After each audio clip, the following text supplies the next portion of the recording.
Hello दोस्त, स्वागत है आप लोगों का अपने और हमारे YouTube channel new star coaching centre पर। तो चलिए फटाफट आप लोग वीडियो को पूरा शुरू से अंत तक देखिएगा, क्योंकि इसमें आपको क्लास 12 का ऑब्जेक्टिव क्वेश्चन हिंदी पद्य खंड 12 अध्याय का है, हार जीत पाठ का नाम है। तो चलिए फर्स्ट क्वेश्चन लेते हैं। अशोक वाजपेयी ने कौन सी कविता लिखी? तो यही कविता है, हार की जीत, इसका राइट आंसर। अगला है, अशोक वाजपेयी की माँ का नाम क्या था? तो इसका राइट आंसर होगा निर्मला देवी। जी हाँ, अशोक वाजपेयी के माँ का नाम निर्मला देवी। अगला, अशोक वाजपेयी का जन्म कहाँ हुआ था? तो इसका राइट आंसर होगा दुर्ग, छत्तीसगढ़। क्या होगा? दुर्ग, जो कहाँ है? छत्तीसगढ़ में है। अगला, हार जीत कविता वाजपेयी के लिए कविता संकलन से ली गई। कौन सी कविता संकलन से है? तो इसका राइट आंसर होगा कहीं नहीं वहीं, कहीं नहीं वहीं।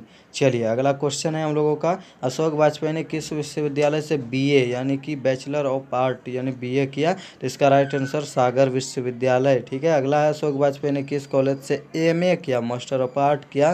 तो इसका राइट आंसर होगा St Stephen's College, Delhi. Okay, चलिए अगला देखते हैं, अशोक वाजपेयी को कौन सा सम्मान पुरस्कार नहीं प्रदान किया गया है बच्चों? तो इसका राइट आंसर होगा पहल सम्मान। बाकी जो आप तीन देख रहे हैं ना, दयावती मोदी कवि शेखर सम्मान, साहित्य अकादमी पुरस्कार, पुलिस सरकार का ऑफिसर अवार्ड फॉर क्रॉस 2004 सम्मान, ये सब दिया गया है, लेकिन ये नहीं दिया गया है।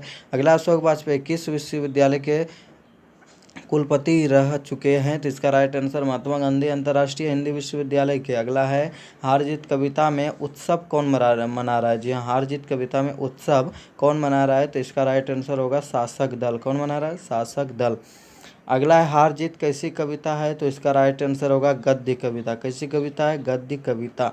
चलिए अगला क्वेश्चन है, हार जीत कविता में किसका प्रश्न उठाया गया? तो इसका राइट आंसर होगा हार का। किसका? हार का। तो अगला क्वेश्चन है, कौन सी अशोक वाजपेयी की रचना नहीं है? निम्नलिखित में कौन सी अशोक वाजपेयी की रचना नहीं है? तो इसका राइट आंसर होगा सब कुछ होना बचा रहेगा, ये नहीं है। और अगला, कौन सी रचना अशोक वाजपेयी की है? तो इसका राइट आंसर होगा उम्मीद का दूसरा नाम, उम्मीद का दूसरा नाम।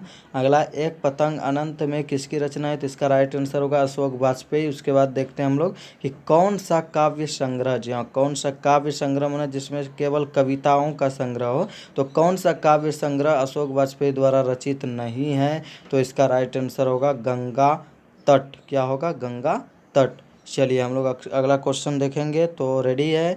चलिए अगला क्वेश्चन है हम लोगों के समक्ष, तत्पुरुष किसकी रचना है? तत्पुरुष जो है समास नहीं समझिएगा, एक रचना है। तो किसकी रचना है? इसका राइट आंसर अशोक वाजपेयी का। अगला, हार जीत क्या है? जहाँ हार जीत जो है वह क्या है? तो इसका राइट आंसर होगा गद्य कविता। कैसा कविता? गद्य कविता। अगला, वे उत्सव मना रहे हैं, इसमें वे किसके लिए आया है? वे जो है बोला गया है कवि द्वारा कि वे उत्सव मना रहे हैं, तो आखिर वे जो है यहाँ किसके लिए बोला गया है? तो इसका राइट आंसर होगा नागरिकों के लिए। किसके लिए? नागरिकों के लिए। चलिए दोस्त अगला क्वेश्चन हम लोगों के समक्ष ये रहा कि मशक वाला क्या कर रहा है? जी हाँ, मशक वाला जो एक बूढ़ा व्यक्ति वह क्या कर रहा था? तो इसका राइट आंसर होगा सड़क सींच रहा था, यानी सड़क पर पानी दे रहा था। अगला, अशोक वाजपेयी का जन्म कब हुआ था? तो इसका राइट आंसर हो जाएगा 16 जनवरी 1941 को। कब? 16 जनवरी 1941 को। अगला क्वेश्चन देखेंगे, अशोक वाजपेयी के पिता का नाम क्या था? तो इसका राइट आंसर होगा परमानंद वाजपेयी। आप लोग क्लास 10 में भी पढ़ चुके हैं, याद भी कर चुके होंगे। अशोक वाजपेयी के पिता का नाम क्या था? परमानंद वाजपेयी। और बहुत हीटिंग पावर से आप लोग याद करिएगा, क्योंकि एग्जाम तो नज़दीक है दोस्त। अगला, कौन सी कृति अशोक वाजपेयी की नहीं है? तो इसका राइट आंसर होगा कोणार्क। अगला, कौन सी कृति अशोक वाजपेयी की है? तो इसका राइट आंसर कवि कह गया। तो यह कौन सी कृति अशोक वाजपेयी की है? तो यही है, कवि कह गया। अगला, हार जीत कविता के रचयिता कौन है? हार जीत कविता के रचयिता कौन है? तो इसका राइट आंसर अशोक वाजपेयी। क्या होगा? अशोक वाजपेयी। ठीक है। चलिए दोस्त हम लोग अगला क्वेश्चन देखते हैं ना। तो अगला क्वेश्चन हम लोगों का, अशोक वाजपेयी ने किस पत्रिका का संपादन किया? अशोक वाजपेयी ने किस पत्रिका का संपादन किया? तो इसका राइट आंसर होगा पूर्वग्रह। किसका? पूर्वग्रह। अगला, घास में दुबका आकाश किसकी कृति है? तो इसका राइट आंसर होगा अशोक वाजपेयी की। उसके बाद है, अशोक वाजपेयी किस काल के कवि हैं? अशोक वाजपेयी जो है वह किस काल के कवि हैं? तो इसका राइट आंसर होगा आधुनिक काल के। तो बस आज इतना ही, फिर हम अगले वीडियो में मिलते हैं दोस्त, अगले ऑब्जेक्टिव क्वेश्चन के साथ, अगले अध्याय के साथ। तब तक के लिए गुड बाय।